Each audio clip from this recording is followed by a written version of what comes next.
Welcome to Mentoring Moments. Mentoring Moments is a sub-series of the E-commerce Edge podcast. It is composed of clips taken from Jason's one-to-one and group mentorship sessions. Mr. Phil Rees from ShipMax, welcome to the pod. Thanks, Jason. It's great to be here. It's awesome to have you along with me for the ride today. And you broke my heart when we were speaking off air about the fact that you have never listened to a single episode of the 698 episodes we've released so far, but you're about ready to make history and become part of our amazing back catalog of amazing guest conversations. So I'm super happy to have you here, despite the fact that you've never listened to a single episode of our podcast before. I promise after today, I'll get you unsubscribe on all my channels. I won't miss an episode after today. I love it. I love it. Listen, despite the deep offense that you've caused, I cannot wait to have this conversation with you today. Before we get into ShipMax, you're the founder of ShipMax, been running this for nearly 3 years. Before we get into what you do, how you do it, what makes you guys special, explain to me how you, and you also are the MD UK and Ireland of Gothia Digital Solutions AB. Help me understand how, and my audience understand how you came to be in this world of digital commerce, broadly speaking? Yeah, it's a great question. Thank you. And I'm glad one of us has done our research today. So you've put me to shame there. So, yeah, the beginning of it all goes back to my early 20s when I was Swansea's always been my home. I met a young lady back then who was also from Swansea, but she'd been to university in Cardiff, graduated and moved to London.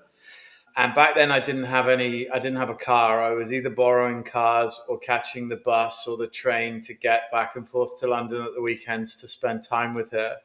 And so, the relationship continued. We got on well. We were engaged to be married. We managed to get a deposit together for a tiny little shoebox flat in southwest London near Wimbledon. And on the day that we got the keys to the house, I told her I was about to quit my job. And I've done this to her a few times since. I'm pleased to say we're still together. It wasn't enough of a shock to the system for her to dump me. But I just wanted a company car. That was it. That was my goal in life. I was a sales guy. I learned the sales. I'd earned my stripes in sales, doing telesales from offices and this kind of thing. And I wanted to move from telesales to field sales because those were the guys with the cool cars who were out on the road and all the rest of it. So I dusted off my CV and I just basically said to my girlfriend, then wife now, that the first job that offers me a company car, I'm taking it. And it just so happened to be in a logistics service provider, a business called UK Mail. It was an interesting time in the postal industry because over here Royal Mail had monopoly for 400 years over our postal system, but it had been deregulated and opened up for competition, which meant that the final mile was accessible by other providers. They had to collect the mail, sort the mail, and distribute it to 56 Royal Mail Inward Mail centres up and down the country. It was a new brand and they were building a team, and I got in at the start, and it was one of the best sort of waves I've ridden in my career, because I always say it was a bit like selling life jackets to drowning sailors. We're going around offering people a 25 to 30% saving against their second class postage bills, and you literally just couldn't sign the accounts quick enough. Not only did I end up with a car, but I also ended up probably tripling my earnings, and it kind of worked out. So I suppose after that positive experience at the start, I decided to stay in the lane. And here I am 21 years later, still talking about mail and parcels and dealing with very similar businesses, even though the world's changed.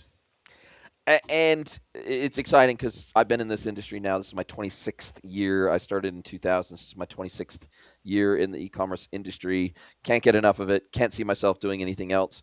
Tell me about and help me understand the interplay between Gothia Digital Solutions, which are your tagline is, and I've never worked with that company, nor your sort of 3PL solution company, but you say it's an AI-powered solution for the customs and logistics world. So help me understand the interplay between what Gothia does as well as ShipMax and kind of how those two came together.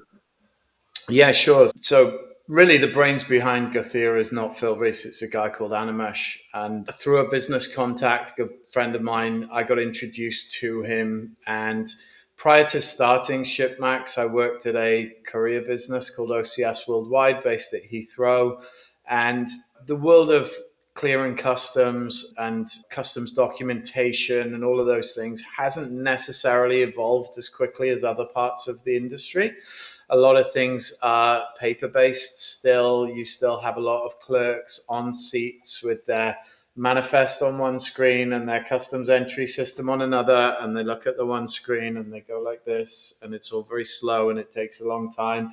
So what the Gothia platform does is it ultimately rips all of the information from a commercial invoice or a packing list using optical character recognition technology.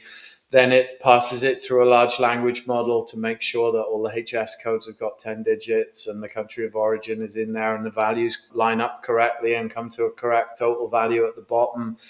And it works on a traffic light system. So it's one of the most elegant, easy to use systems I've ever seen in my life. So basically, you email it or you send it through a CSV file exchange or an API, any customs documentation that needs to be checked. And the technology that Animesh has built behind the user interface reads all of that information in seconds, flags any issues within it. If it goes green, it means your information's good, and then it creates a file that can be passed into your declaration system. Or if it goes amber, then there's typically some issues in there that need correcting, which you can then either task the Gothia agents that sit behind the system to do, or you can do yourself. If it goes red, then I'm afraid your customer's documentation's total dog shit, and you should probably think carefully before you put anywhere near a customs entry system. But he's based out of Sweden, and he's done really well in growing the business in his home territory, which is Sweden, Finland, and Norway. Got some amazing businesses over there that he calls customers, including like the various postal administrations and the biggest freight forwarding and customs broker businesses. But he wanted to expand into the UK. He wanted to basically build a base of customers in the UK. So we were introduced when I was fairly early on the journey with ShipMax. We got on great, and I basically now represent Gothia in the UK and Ireland as their sales agent. So it's my job to go and find. It's quite a niche proposition. It's not really one that's ever going to be used by most brands. If you're I don't know, like a Gymshark or a massive multinational brand, then maybe. But really, the use cases for it are the global 3PL businesses, the freight forwarders, the customs brokers, anybody that's dealing with piles and piles of customs paperwork. Back in my old employer, OCS, we were generating tons of this stuff, like literally archive boxes every day. And part of the UK regulatory framework is that you've got to sit on those records for 7 years in case HMRC or Border Force want to inspect them. So not only are you producing a ton of paper unnecessarily, and it's a very slow and labor intensive process, but you're then having to put archive boxes of paper into your warehouse and just let them sleep in the racking for 7 years. And they rarely get called for. You can get audited. I'm not saying you won't get audited, but 99% of what's up there never makes it out of that archive box, but it's just a regulatory constraint that it has to be kept. So what the Gothia system does is just takes all of that paper out of the equation and means that customs clerks can email their commercial invoices through, get a really quick response as to whether that data is good enough to be entered in the customs entry system. And if it is, they can just pass the information through, or it can be automated. So it just flows from their system into the Gothia system. So when he showed it to me after 6 years of watching these guys doing that job manually, you could instantly see the labor saving and the upside benefit of a system like that to any business that does a lot of customs entry. So that's that. It's a small part of what I do at ShipMax. I wear a lot of hats, but Animesh and I got on great from day one, and we've been able to get some nice doors open and get some good case studies from the UK market to, I suppose, go along with the good work that him and his team are doing in the Nordics and in their home territory. And as you pointed out, ShipMax is much more than just a dealer or an approved partner of the Gothia platform. And if I just look at what you say you do, and again, I've never worked with ShipMax, so I have to go by what's on the tin, so to speak. But Yeah. you work across a number of different dimensions. Some of the stuff that you do is overlaps a little bit with the kind of things that I do, but I focus exclusively on the B2B world, not the B2C and retail world. And it seems Okay. like you focus very heavily on the retail world. And so you're working with carrier contract negotiation and parcel optimization logic within the business. You Mm. do WMS, ERP, e-commerce IT system selection and implementation consulting. Cross-border e-com, customs, UK, EU trade optimization consulting, dangerous goods, restricted commodities and rules of origin assistance, marketplace strategy, eBay, Amazon, Walmart, TikTok Shop, and more. And obviously, oftentimes we now have to move into a multi-location warehousing, multi-location inventory type of a model to support all those different channels. Yep. You help brands and businesses manage their RFPs or tenders for new suppliers. I'm guessing mainly around like a 3PL supplier and who that might be and who might be a good Correct. fit for them and what they would pay on a per pallet or per location basis, a per pick, pack, ship, dispatch type of fee that would go along with that, their flooring costs, etc. And then finally, Mhm. you also work across air, road, rail, and sea freight and project logistics. So you kind of do it all. I wouldn't put you in the freight forwarder bucket, but definitely helping businesses understand their end to end logistics and supply chain capability. What does that Exactly. what does that do for their business? What do they need in terms of forecasting for growth, and how does that look from a logistics and fulfillment capability perspective? And I guess you also help them understand, hey, do we want to own at least the warehousing, pick, pack, dispatch process? Do we want to actually own that in house with our own WMS? Or at least in our home market, do we want to own that? And then maybe internationally, we use 3PLs or transshipping under bond or whatever it might be. Or if we're dipping our toes into new markets through marketplaces to see if there's demand there before we go whole hog into a multi-site D2C website scenario plus self logistics in those new markets. So it feels like kind of you consult across every single aspect of internal IT logistics and commerce. That feels like the range that you cover. Yeah, it's a great summary. And if you distill ShipMax down to its essence, what are we trying to be in the market? We're trying to be a source of truth for brands and retailers to come to where they can get an unbiased whole market view. And they come to us with lots of different pain. It can be from the very beginning of the process. They have a product they want to get manufactured, but they need an agent in China to be their sort of eyes and ears in the ground on the ground to keep the factories in order and just make sure that all of that side of things is going to work really well. All the way through then to inbound supply chain, the warehousing, the outbound parcel logistics or freight, through to returns. And I suppose you've been in the game to a similar slightly longer than I have. Things have changed enormously in the 20 years I've been involved in this, right? We've gone from, I'm that old that I'm old enough to remember mail order businesses before e-commerce was even a thing, right? That in the postal industry, it used to be that you received a catalog in the mail, you had a flick through, you found the three things you want to order, then you filled out the little form at the back of the catalog, and there's a business reply envelope, and you post that back to the warehouse, and somebody takes it out of the mail and goes out to the. It seems absurd now with what we see in the D2C world, but that's kind of how it worked back then. And I suppose what I've observed is I've sat either as an employee or as a founder of ShipMax, I've sat in front of literally thousands and thousands of these types of retailers. And I always say it's a little bit like somebody once much smarter than me once gave a good analogy for it. It's a bit like you're the dentist, right? And somebody will come into your dental practice because that tooth is just driving them nuts and they've got pain and they want you to sort it out. And that's the thing that's on their mind. That's all they can focus on is that toothache.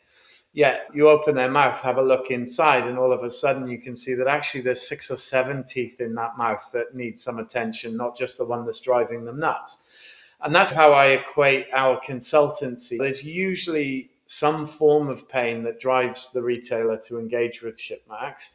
And then depending on how much they want and value our support and our advice, sometimes we just deal with that painful thing and that's it. And it's a one and done.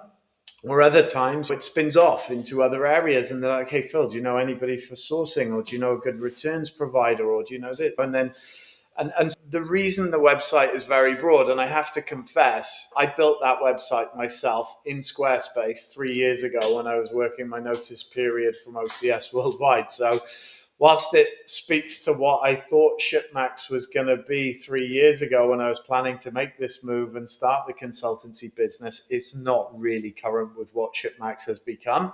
We're probably about a month to 6 weeks away from deploying a whole new website architecture that we're working on in the background at the moment, which will be much more up to date. So just to caveat that. We tend to work probably 20 to 30% is brand side, and then about 70% is solution provider side. We took a bit of a pivot last year when the leader of the free world, Mr. Trump, started flexing his muscles on the world of global trade, let's say. Up until that point, I'd been regularly asked by brands to help them find warehousing partners. Sometimes it was because they'd outgrown where they were, might have been their first rodeo and they just needed somebody reliable, or they've been self-fulfilling out of mum and dad's garage or their bedroom, and now all of a sudden it's too many parcels to carry to the post office every afternoon. So it was something that I'd done an awful lot of, but at this point I hadn't really spotted the pattern that was emerging. And then last year, obviously January, I think was when the duty tariffs kicked in. And then by about April or May, that was when the de minimis was removed.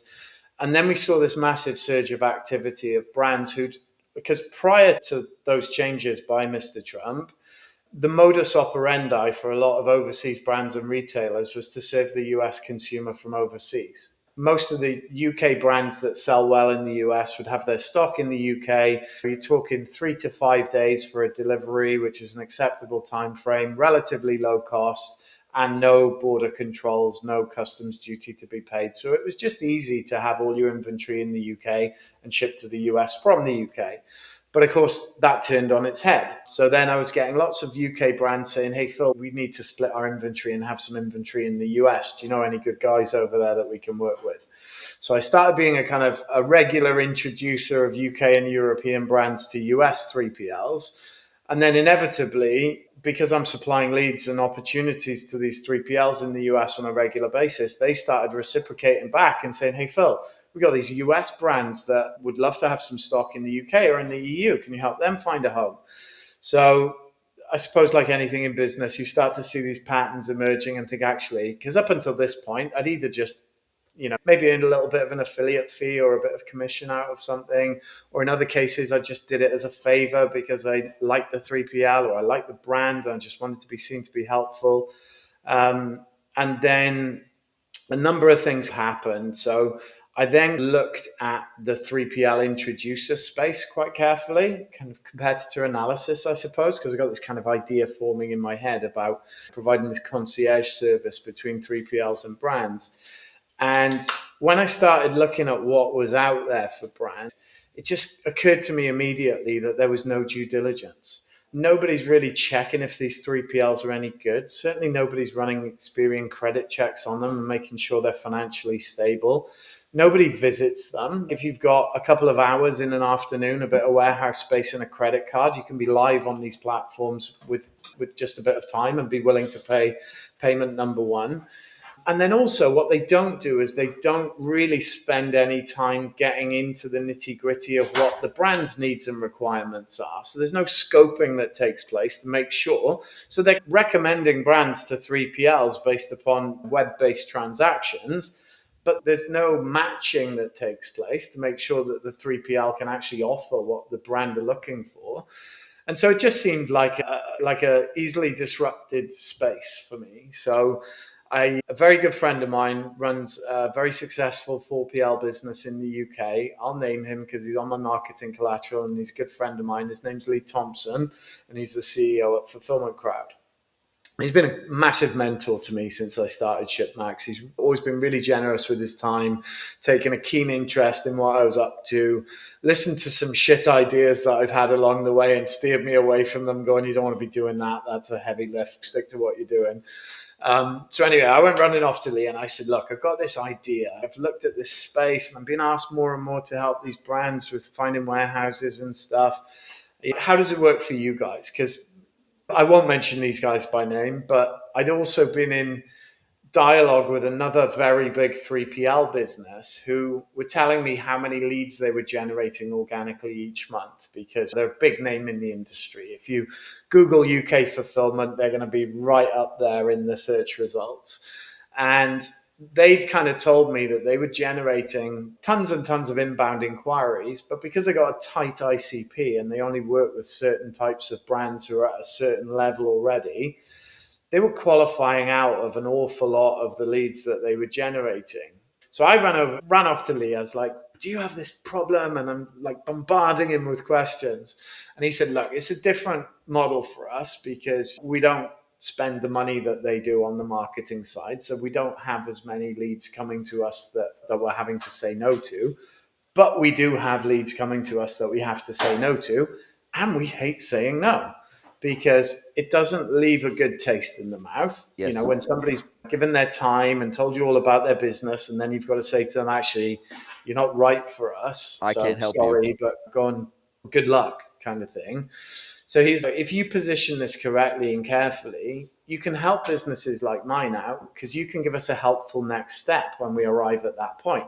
So instead of us saying, sorry, we can't help you, we can say, sorry, we can't help you, but Phil Rees and the team at ShipMax certainly can, because they help brands of all shapes and sizes. And so, yeah, so that was how it all began. And then I went on this enormous road trip starting in November last year, because I've personally visited every single warehouse provider that we have. Haven't been to all of their sites because some of them have 5 or 6, but every provider we work with, I've been to at least 1 or 2 of their sites, walk the warehouse floor, see how they operate, done my due diligence in terms of credit checking them on Experian to make sure they're financially healthy, and then done a really deep dive with the management team into their ideal customer profile. So we know up front what a good lead for them looks like.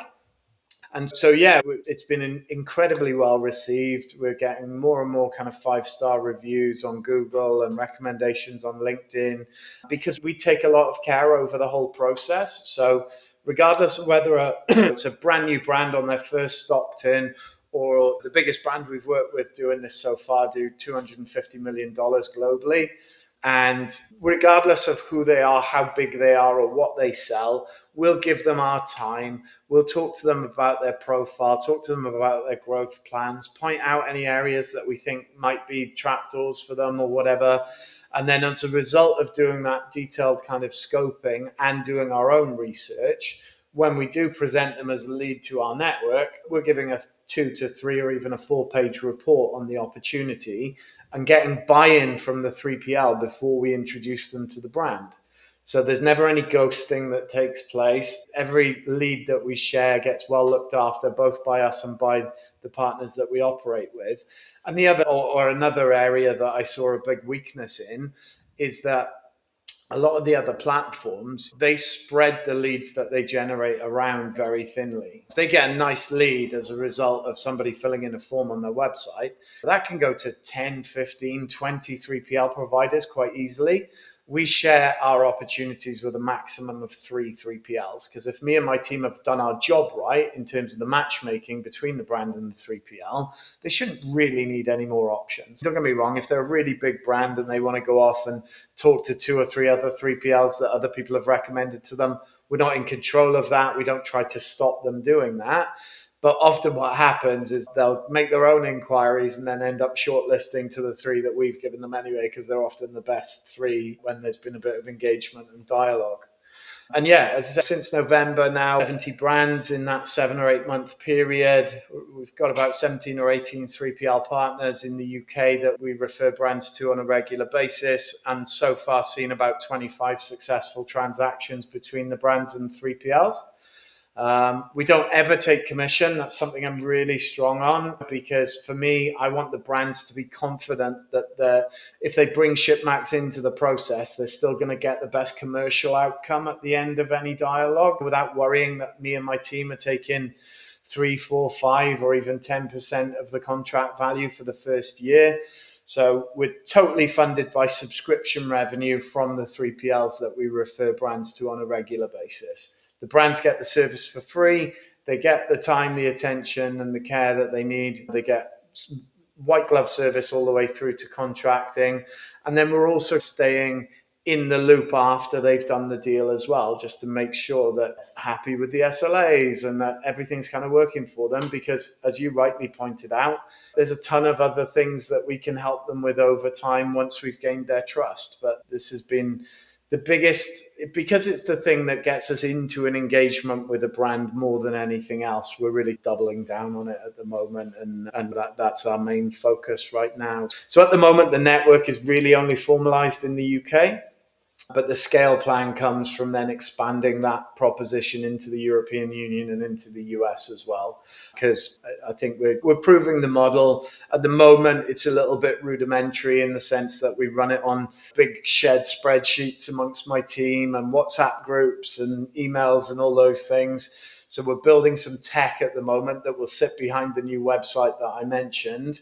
And within that partner portal, the 3PLs that we work with on a regular basis will be able to log in, see how many leads they've had from us, which ones have converted. If they haven't converted, they'll be able to see why that is. We'll give them a loss reason in there.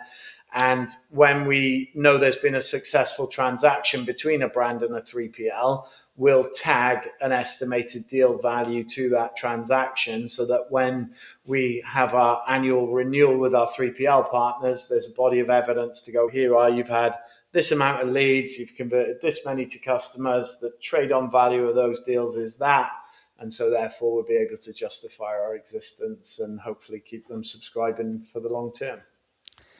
Yeah, this feels like almost a mix of a few different business models. One is a marketplace for 3PLs, effectively, which is like you're effectively a matchmaking service between the buy side and the sell side. So you're creating a marketplace of 3PL service providers, and you're clipping the ticket for any deals that they land because of your matchmaking service.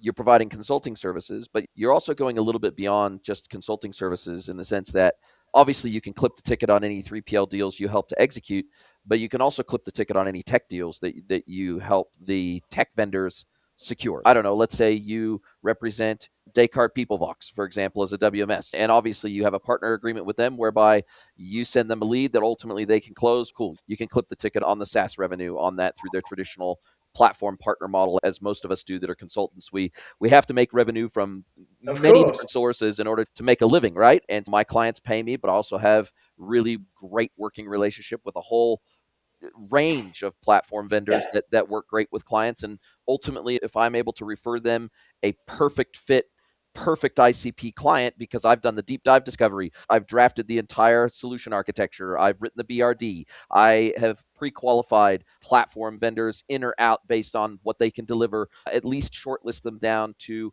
okay, cool, now we've got a list of 3 or 4 platform vendors that we can run demos with, and I can help you guide you through the demo process to make sure you ask all the questions that are important and pertinent. We can supply the BRD to them, and I can answer any questions about that BRD directly with the vendors, because I was the one that wrote the BRD and I was the one that did the discovery. So I know more about in some instances, I know more about the client's business from a holistic perspective than they do, at least from the direct people that I'm engaging with, because I've done whole of business discovery. And so it's a scenario where I use my 26 years of experience to help them see around corners that they would not be able to see around on their own. And so it's a massive de-risking exercise for them to hire, because I tell you, with some of these platform decisions, you're going to be on those platforms between 5 and 10 years. And if you get that wrong, it is very costly. And then therefore, also, I help them oftentimes with picking their implementation partner as well. So I'll help shortlist 3 or 4 agency partners or whatever, because I don't do the implementation. I'm a pure consultancy. And so there's no conflict of interest there. So I don't have a development team that I'm trying to feed on the back end. And so I can be totally unbiased in helping them make the right architectural decisions, the right platform decisions, the right partner decisions.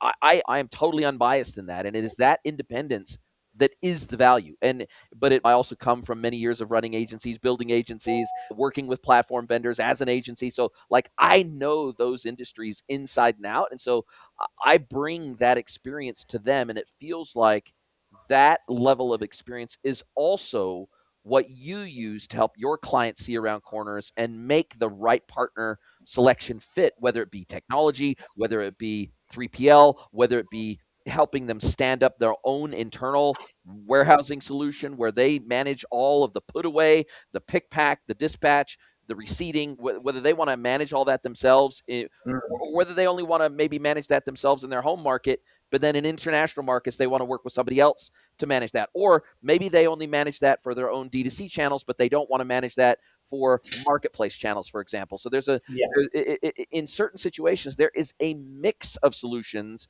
that need to be implemented to be able to help these businesses level up, right? Completely agree. Again, like an analogy somebody once said to me, which really resonated with me, is that you can't read the label from inside the bottle.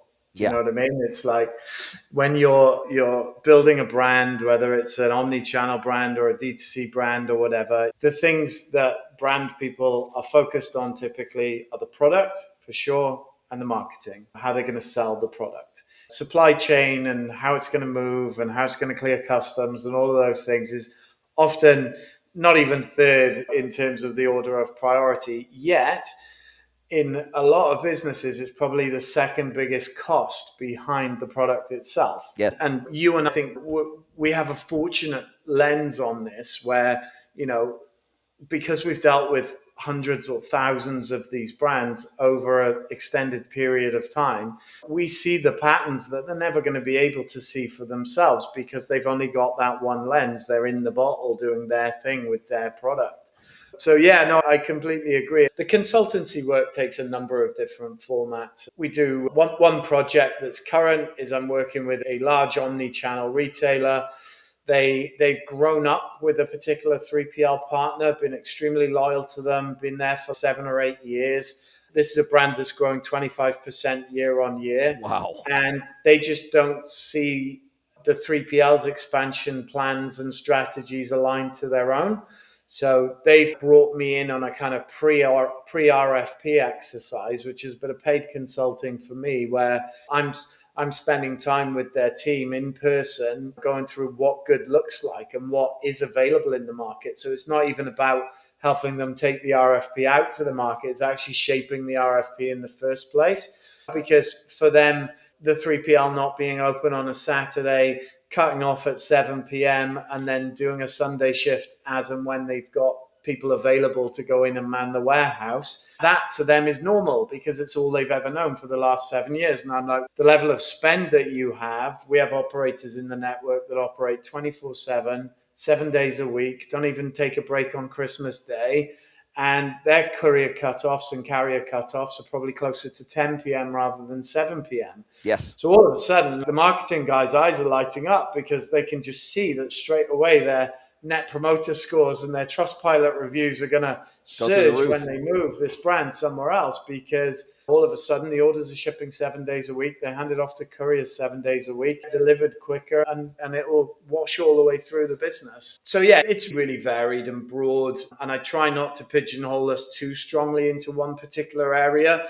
As you'll know, running your own consultancy, like prior to setting this, it's called the Lead Exchange by ShipMax. That's our 3PL introducer service. And before launching it, I've always worked in business development. I'm a sales guy. I'm happy in front of the customer. I'm happy on the road, doing partnership deals and speaking to solution providers and brands. That bit nobody needs to help me with that. I'm good with that. And I was pretty good at the day rate consultancy thing in terms of selling myself and how I can help both solution providers and brands.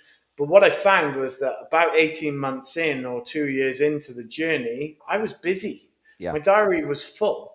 I couldn't easily accommodate more work. It wasn't that I couldn't find work and I couldn't close work. I could do those things perfectly well. But actually then delivering on the work, there's only as many hours as you allow there to be in a working week. For me, it was always like, how do I create a recurring revenue stream? How do I basically get away from this kind of feast and famine? Because what I was seeing in my numbers was the growth curve, or the growth over time, has always been in the right direction.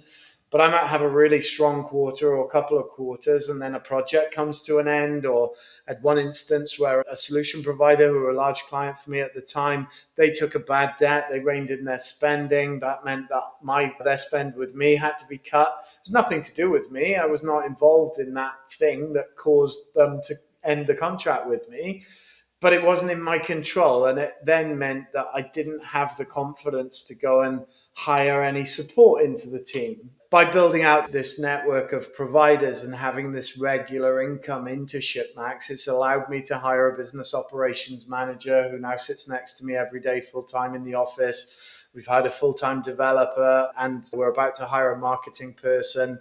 So we're now into a different phase. We're almost like tearing ShipMax down to its foundations to build it back up again, because all of a sudden it's not all on my shoulders. There's a team there. I've had virtual assistants, so there's people that work behind the scenes, but they're not in here in the office with me day to day. So yeah, for me, it was like, okay, that the day rate consulting thing and earning a bit of commission, that's an okay way to make a living. And I was fine with it, and it was good. And my mortgage was paid, my cars were paid, all of that stuff. But I'm quite an ambitious individual. And for me, that was the beginning, not the end. But it's okay. ShipMax now is a living, breathing thing.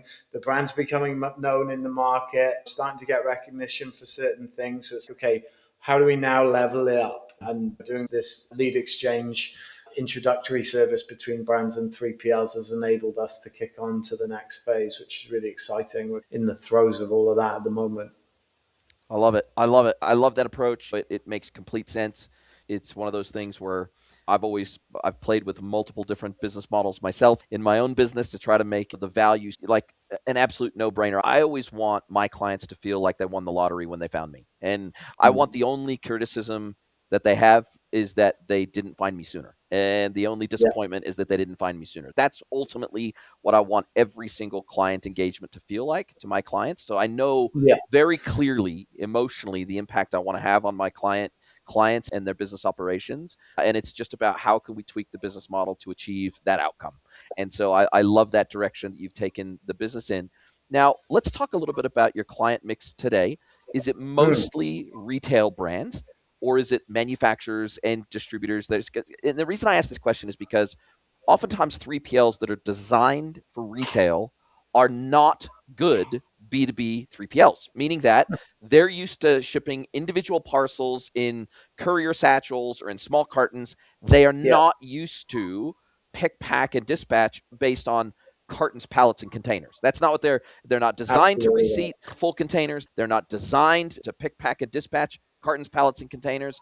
They're not operationally set up to be a B2B 3PL. And so therefore, a lot of B2Bs are in a conundrum because they're maybe not quite at the scale yet to bring everything in-house, or they want to radically expand the SKU count that especially if they're a wholesale distributor, a 3 to 5 million SKU count catalog in the wholesale distribution world is not uncommon. Now, in retail, if you got 100,000 SKUs, you got a big catalog, and so it's a very different story if I'm shipping T-shirts and dresses versus if I'm shipping pumps and pumping equipment. Right? It's just a totally different proposition, and even in the B2C world versus the B2B world, what kitting and bundling and building SKUs and all that sort of stuff for shipment, like what that looks like in the B2C world versus the B2B world is a totally different proposition. And so therefore the skill set and the capability set and even the internal warehousing equipment that you need to be able to achieve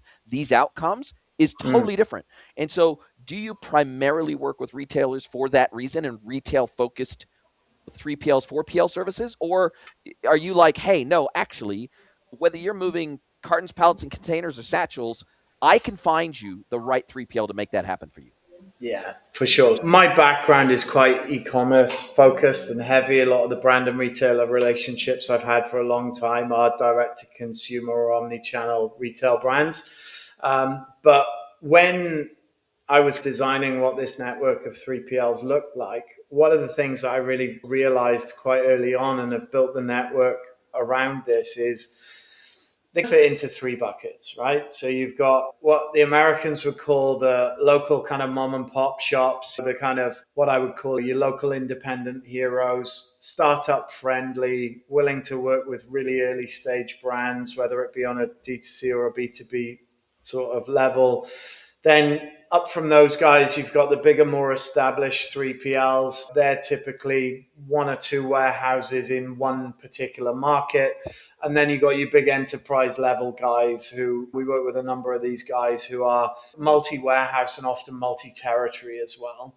So that's the kind of the spectrum of sizes of 3PL businesses.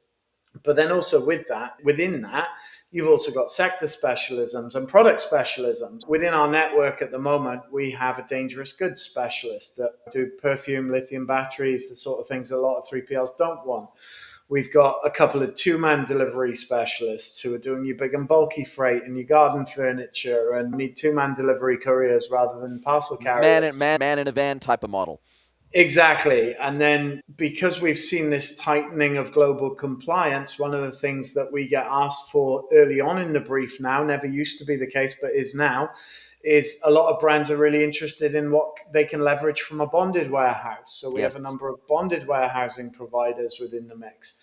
I've got some straight up marketplace specialists that do Amazon seller fulfilled prime and FBA preparation, and that's their niche and their bag, and those are the leads that they want. What we've tried to do within the network is just design it so that we've got the right mix of those local heroes all the way up to the enterprise guys, and at least a couple of options in each of the major niches. The one that's been the hardest to fill, and if you're out there and you have this, please talk to my team. We'd love to have a conversation with you, is 3PLs for direct to consumer that have refrigerated and frozen capability. I was just gonna ask you about fragile and refrigerated and frozen. Yes, I've spent a good chunk of the last 6 or 7 months seeking out these businesses in the UK. We have a couple of options, but nowhere near as many as I would like. And I think it's a growth sector because consumers are paying a lot more attention to what they consume, what its provenance is, where it's come from, what's in it. Farm to And as a table, result all of that that, stuff, right? yeah, there's loads of healthy food brands springing up, or like I had a recent engagement with a brand that sell frozen berries to make smoothies for your kids with at home, right? Now, a pack of frozen berries is easy to pick up in your local supermarket, but direct to consumer, if you look at the kind of difficulty pyramid, it's right at the very top of that pyramid, right? Because these things have to be packed with dry ice in the parcel. Yep. And if that dry ice has got like 24 to 36 hours maximum, if the parcel doesn't arrive in that time frame, they get a bag of mush. But it's good for nothing. And then it's a refund and an angry customer and potentially a negative Trustpilot review. So that's probably the only area where I'd say we still have a gap to fill in the UK market. One of the things I'm never out there doing on LinkedIn or with our own marketing or whatever is trying to promote for 3PLs to approach us. I get approached a couple of times a week at least. But what I'm building towards here isn't to build an enormous marketplace with every 3PL on the planet on there. That's not the vision. I want the Lead Exchange badge to be a badge of honor in the sector for 3PLs to say, actually, we've been vetted, verified, and done a ton of business with Phil and the team at ShipMax. And they're happy to wear that badge as an externally verified thing that shows that they're a quality operator. Every time we make a recommendation to a brand to work with a 3PL, we're risking our brand and our reputation in that transaction as well. As any consultant does, right? That's exactly, the reality. Like exactly. if they So drop the ball, I'm very it doesn't careful look bad. about it, very precious about it, and have nobody that we work with on a regular basis is anybody who I don't wholly trust to look after those brands. But the challenge from a brand's point of view is, how do you find these people? If you Google 3PL in the UK, you're not going to find those local heroes that run a really tight ship. Yep. And often there's a geography bias. Overseas brands come into the UK, there isn't too much, they're not too worried about the geography. Yeah. But if you're a UK brand and you're based in Manchester and I offer you a warehouse in Pembroke Dock, you're going to look at me like I've got two heads because it's on the other side of the country. Yeah. Reality is the brand should never need to go to the 3PL provider, apart from those initial visits of due diligence. If the 3PL is working correctly for them, it shouldn't really matter where they are. Yeah. In the UK, we're such a small island that you can deliver a parcel from one end of the island to the other next day and it gets there. Yeah. But sometimes, whether it's logical or emotional, you could argue it either way, but for me, it's probably more emotional, but sometimes they just want to be within an hour of wherever the stock's going to be because it just helps them sleep better at night. And if they need, that's fine. We've got 17 partners. That gives us access to over 60 locations. Furthest north is in Scotland. Furthest south is in Plymouth. Furthest to the east is in Kent and Essex, and the furthest to the west is in Pembroke Dock. And there's plenty up the middle of the country and in the north and the northeast and northwest and everything else. So we can give them what they need in terms of the requirements, capability. The three pillars I look at to make sure that this is working right is I look at, firstly, has the 3PL got the operational capability to meet everything that's on the brief from the brand, right? If they can't do it, it's a non-starter. But if they can meet the capabilities operationally, that's a tick.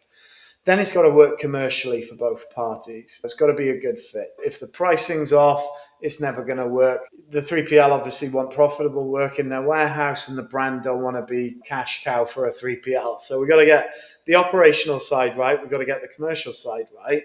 But the other bit that I talk about, particularly with the brands, is about kind of cultural alignment. And making sure, if you're a direct-to-consumer brand working on in an outsourced way with a 3PL, that 3PL becomes the arms and legs of your business. They're the ones who are going to define if you get good, bad, or indifferent reviews on review sites, because they're the ones that are going to mess things up and get you that 1-star review, or maybe it's their parcel carrier or whatever. So I'm like, you've got to make sure that cultural fit is there as well. If the 3PL are all about email and all the communication in and out of that place is by email, but you work on Slack and you prefer WhatsApp and actually email's a bit of a distraction to you, that's not a good fit. So those are the kind of three core elements. If we get those three things right, then there's a really high probability that it's going to be a really good long-term partnership between both parties. I love it. I love it. Totally reasonable. What's sort of next for you guys as you build out this lead exchange marketplace model for 3PLs, where you're providing effectively a free consulting service on the back of the introduction model, which is a great model for the brands and retailers and even some of the B2Bs that you might work with.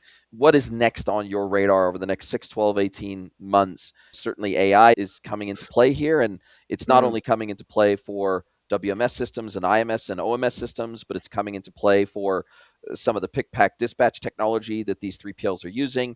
They're writing some of their own apps. They're doing a lot of their own parcel optimization engines. They're doing a lot of stuff themselves with AI that is adding a lot more value to the service they provide instead of just being a warehouse location with some bodies for pick, pack, dispatch capabilities. And so for you guys, what are either some of the services, products, et cetera, that you would like to see you guys grow your business on the back of over the next 6, 12, 18 months? Yeah, so we're we're in a fairly advantageous position when it comes to AI because ShipMax was born in the AI native era, right? When I was at my former employer, OCS, I was an early adopter with ChatGPT. All the hype about ChatGPT when it first launched came out at a time where I had this enormous and tedious tender document to fill in that was full of complicated questions that I didn't really know the answers to. I could have probably researched a bit on Google, done a bit of reading, and spun something into that box in the tender document that just about fit. But I started feeding these questions into ChatGPT, and I just remember my eyes widening, going, oh my God, what am I seeing here? And I remember the day to this day, because I ran downstairs to the finance director's office, and I was like, look at this stuff I've done, and I didn't write it. It was written by the, and I was blown away.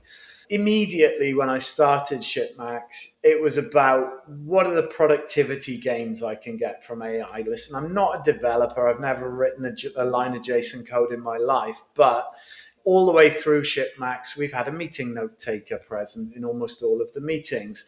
We've been using email-based software that drafts replies automatically for us. We use certain things for content on LinkedIn and stuff like that. The first phase of ShipMax's AI journey was just me in this office on my own, just trying to be as productive as possible and finding these little tools and hacks and productivity gains that I could make to allow me to output more each day. Yep.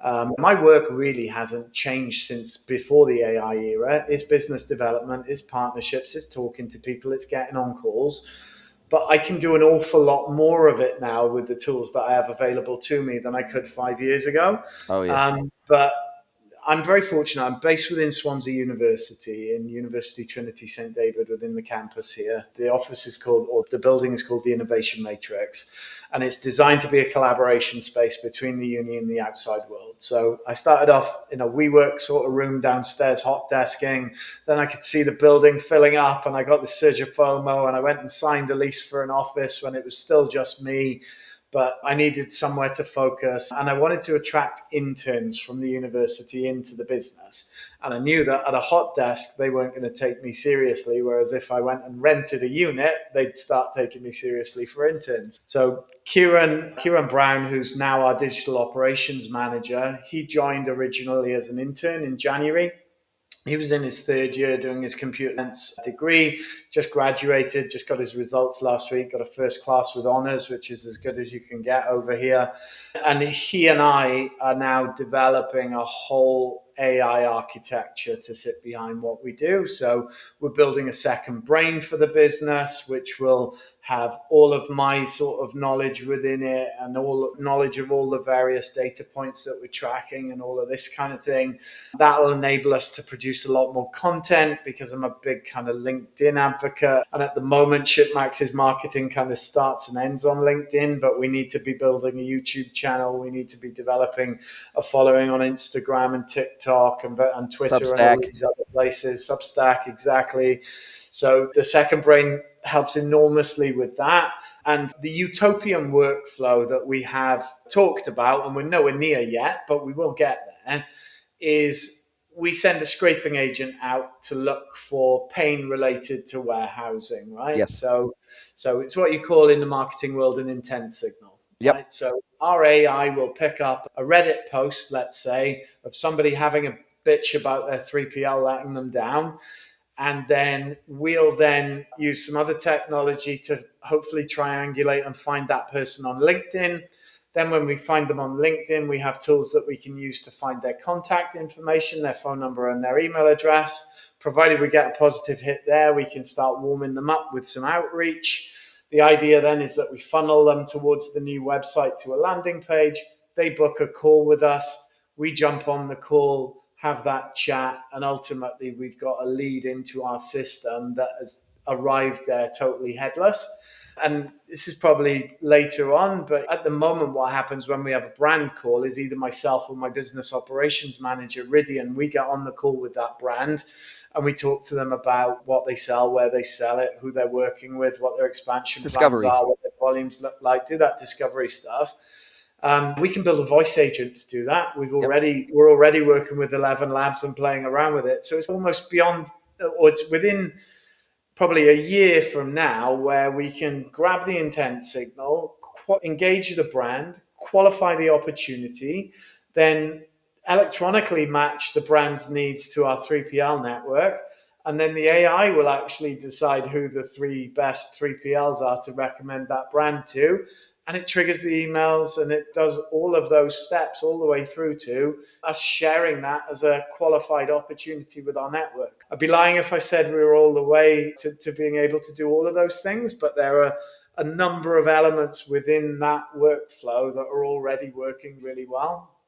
Um, we're also playing around with an AI agent sort of thing at the moment, like a clone of me, Yep. basically, like an AI avatar of Phil's. I'm sure you get them as well. I get 20, 30 emails a day of news from the industry, right? Whether Yep. it's supply chain news, SaaS news, ecom news generally, whatever. AI news.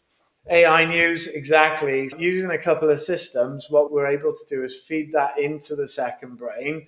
Then a research agent will spin up as a Claude Code skill, go and research that topic and make sure it is a trending topic and it is something that our audience are likely to be interested in. Then that'll spin up a kind of copywriting agent that will produce a script. That script will be fed from the copywriting agent to the avatar agent.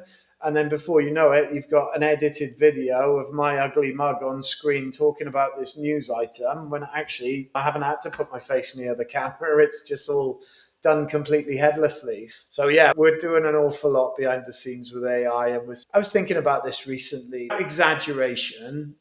Phil today versus Phil 5 years ago, I'd say is at least 10 times more productive in a working week. Yep. You know, the work hasn't changed that much. The expectations on me haven't changed that much. How I deliver that work hasn't changed that much. It's spreadsheets, it's PowerPoint presentations, it's calls or emails and comms through WhatsApp or whatever. But I definitely think I'm doing something between 5 and 10% more output in a Yeah. working week than I was 5 years ago, which is insane. Yeah. So yeah, we're all in on the AI stuff for sure. Love it. Love it. If you could just snap your fingers, sprinkle fairy dust on the e-commerce industry and change one thing about it at the snap of your fingers, what would it be? I got asked this recently by somebody else that was interviewing me, and I think it would have to be our impact on the planet. I think the industry as itself, there's great strides being made into cleaning up how the products are made, how they ship, and how they're moved around the world and all of that. But there's also still a ton of this stuff ending up in landfill. It depletes an awful lot of finite resources. So yeah, if I could sprinkle fairy dust and clean something up, it would be that for sure. We're by the coast here in Swansea, and very occasionally, not much nowadays, I like to get in the water and have a bit of a surf and stuff. And the shit that you see in the sea is just And disgusting. sometimes it's literal Um, shit. Yep. yeah, it's literal shit. I won't mention specifics. I've seen some pretty horrific things. And so, yeah, I think as an industry, we've made great strides in the right direction, cleaning up our fleets and moving to biofuels. And almost every warehouse that gets built in the UK now is more or less energy neutral because it's covered in solar panels and heats its own water and all of that sort of stuff. So I think there is progress being made in that area, but it could be better and faster progress than I think is being made. But they've just got to get the incentives and the tax mechanisms right to allow businesses to continue to invest in these areas. Yeah, I think you've only got to go. I think at last count, I've been to 35 or so countries, and I live in La Mexico. I was born and raised in Southern California. I lived in New Zealand for almost 30 years, and now have been living in Mexico since 2023, and have traveled to rich countries, poor countries, and rich cities and poor cities and everything in between. And the one Mm. commonality that I see in what we would traditionally call third world locations or cities or towns or countries is the sheer volume of rubbish, just household waste from Yeah. packaging to bottles to styrofoam to everything that just ends up dumped in random places. And so there's just crap everywhere. And the poorer the area, or the poorer the town, or the poorer the village, or the poorer the country overall, in terms of GDP per capita, the more crap in random places and dumped in random places. And Yeah, some of it's these third world countries are actually buying our rubbish off us. yeah, You and just know, dumping it in that's the thing in that random places. like okay, we can't keep putting it in landfill in the UK. Let's stick it on a boat and send it to Uganda. Like that, how can that be right? That's just mental. Yeah, it's out of sight, out of Yeah, mind. so Out of sight, out of that mind, though, would be right? my thing. That would be I my love it. thing. I love it. If Absolutely I could amazing. fix that, I'd be a happy. I'd die a happy man, even if it didn't make me any money to do it. I'd still do it. I love it. I love it. Best way to get a hold of you, I'll drop a link to your LinkedIn profile and your website in the show notes. Other than that, how do you like people to reach out to you, especially if they are Yeah, UK based? email's probably the best and easiest way. So hello at shipmax.co.uk. You'll reach the team through that one. But yeah, please look me up on LinkedIn. give the company page a follow. We try to share useful content with our audience as much as possible, and we're about to start sharing an awful lot more. So yeah, look us up on the social channels. But yeah, for now, I'd say either LinkedIn or email us at hello@ShipMax, and we'll always reply to you regardless of what time of day or night it is. Love it. Love it. As we do come down to the end of our time together, now is where I get to flip the script. I get to hand the microphone over to you and let you ask me one question, any question you like. It could be personal or professional. So, Mr. Phil Rees from ShipMax, what is your question for me today? Listen, I'm really interested in this whole kind of podcasting space. It's something that I haven't really lent into that much. I've been fortunate to be invited onto a few studio produced podcasts, and I'm obviously trying to grow our digital presence by appearing on these things. So I guess my question would be like, as a ecom and supply chain focused consultant, what has running this podcast actually done for your business over time with over 600 episodes in the bank? Nearly 700 now. But yes, we're at 698 released so far. But look, I didn't start this podcast with the intent of it being a business tool. That was not why I started it. I started it primarily for a couple of different reasons. One is I didn't see, so because I am a technical and operationally focused B2B e-commerce consultancy, I didn't see any content out there for people like me that I enjoyed consuming. So there were lots of great e-commerce podcasts out there, but they were almost always focused on two things. One is digital marketing, and the other was merchant stories. That's what they were focused on, Yeah, right? Now, there's been a few that have come along since then, the Operators podcast and a few others that have been more technical and operationally focused. But at the time when I started my podcast and I really got serious about it in 2017, there was nobody doing what I'm doing right now. That's the first thing. Second of all, this industry has been exceptionally good to me, and it's my love letter back to the industry. It's my way of giving back and sending the ladder back down and giving people a voice that may otherwise not get a voice in this industry to be able to share what they know. Third thing, I am a big fan. I'm an autodidactic learner, and I'm constantly, even though I'm 51 years old, I'm constantly trying to learn new things every day. There is no greater learning possibility than getting people on a podcast for an hour talking about things that they are an expert in that I'm usually not an expert in, right? And so I am constantly, and because I release 3 full 1-hour episodes a week, I'm doing at least 3 interviews a week, oftentimes more, and I'm dedicating 8 to 10 hours a week to content alone. And I have done for a decade, and I will continue to forever. And so it is an educational opportunity for me just as much as it is for my audience. And so finally, it opens doors to opportunities that are hard to unlock any other way. So I have, for example, been asked to speak at conferences, to MC events, to travel the world, to meet people all around the place, I can slide into almost anyone's DM and ask them to be a guest on my podcast, where if I just simply slid into their DMs and said, hey, can we tee up a virtual coffee to chew the fat about the industry?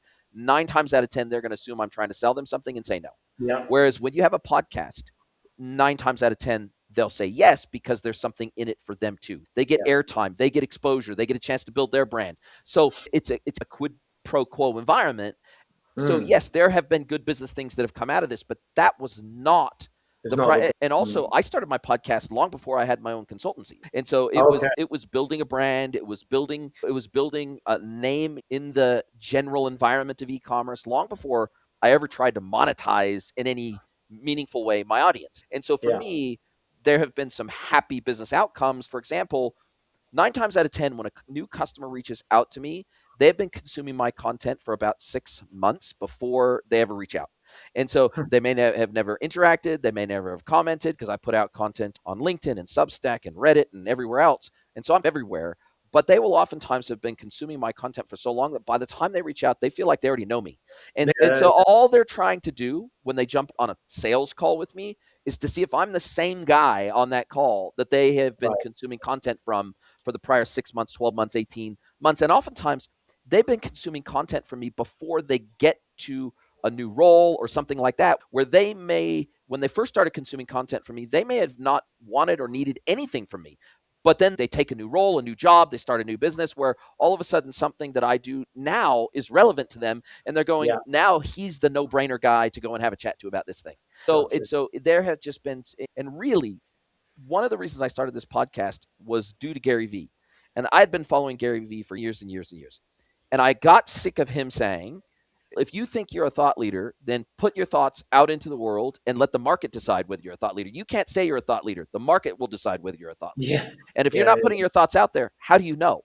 And he said, you will not know in advance all the good things that will come into your life through making content at scale. You won't know, Yeah. but you just have to trust the process. And Yeah. I have met some of my closest friends in the entire world through making content, through working in the industry, et cetera. And there have been so many good things that have come out of this that I could never have predicted in the beginning when I started doing this really hard out. And Gary Vee was 100% correct. He said, you just have to trust the process. And also, you have to decide what your goals are for content before you ever start. Because if those goals are aligned to vanity metrics like watches and listens and likes and comments and everything else, like if that is your goal, then, and that is something that you cannot control, then all of a sudden now it becomes really hard to stick with it, right? Yeah. If your goal is enjoying the content you make first, learning from the content that you make, and that's the primary goal, then that's easy. That you're in total control of that. Yeah. I make content for me first. I have to enjoy it. I have to like the content I'm making. I have to like the conversations with the people I'm having. I have to enjoy that. Otherwise, I would never have gotten to nearly 700 episodes. I Sure. would have never had the staying power for that. If I needed somebody's external validation to continue to do this, then I would have never got past episode 20.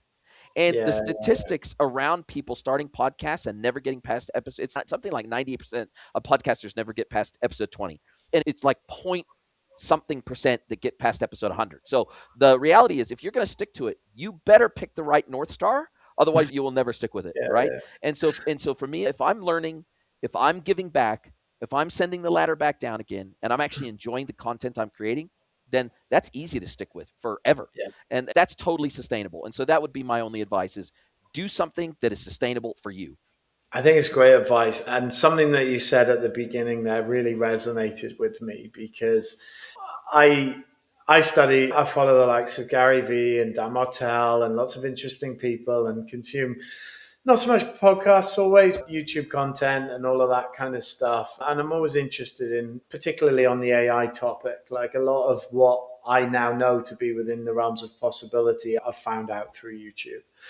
And when I was looking at the world of supply chain and our industry, if you like, I formed the exact same conclusion as you. And that was, if you're in the marketing side of e-commerce, or if you're a product person or you're a SaaS person or whatever, then there's tons of interesting content and it's really well produced. And there's a smorgasbord of content creators and people that you can follow and stuff. But for what I refer to jokingly as the grey haired old man side of the world of e-commerce, which is customs Which is clearance, you and me. supply chain, warehousing, trucks, planes, trains, all of that bit, if you like, the content is terrible. Or it's With non-existent.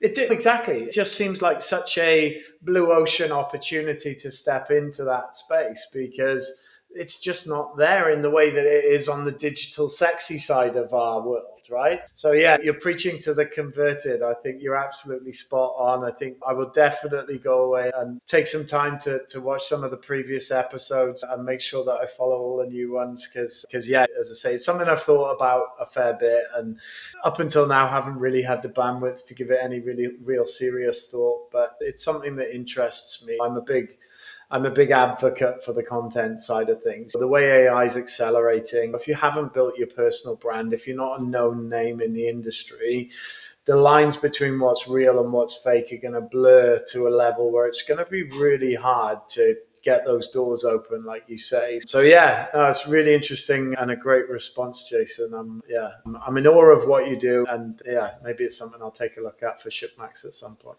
I love it. I'm a fan of saying, and I've always said, e-commerce is really just logistics with a pretty face on it. So the reality is this is 100% needed. It is the backbone of the entire digital commerce space, logistics, fulfillment, supply chain, inbound, outbound, the whole 9 yards. It is what e-commerce, digital commerce actually is behind the scenes. And so Yeah. if you can't get that right, forget it. You will not be able to build a business that is profitable, because if you Yeah. can't get that right, you can't get your parcels into your customers' hands in an efficient way that's trustworthy and consistent. You are toast. You are dead before you even begin, whether you realize it or not. You're a dead man walking, dead woman walking. So no, I think what you do is so sorely needed. Really appreciate your time. Thank you so much for spending time with me today, and I can't wait My to speak to you pleasure. again soon. Thank you. Are you a B2B or D2C e-commerce merchant? Then head over to greenwoodconsulting.net to learn how we can help you scale your business.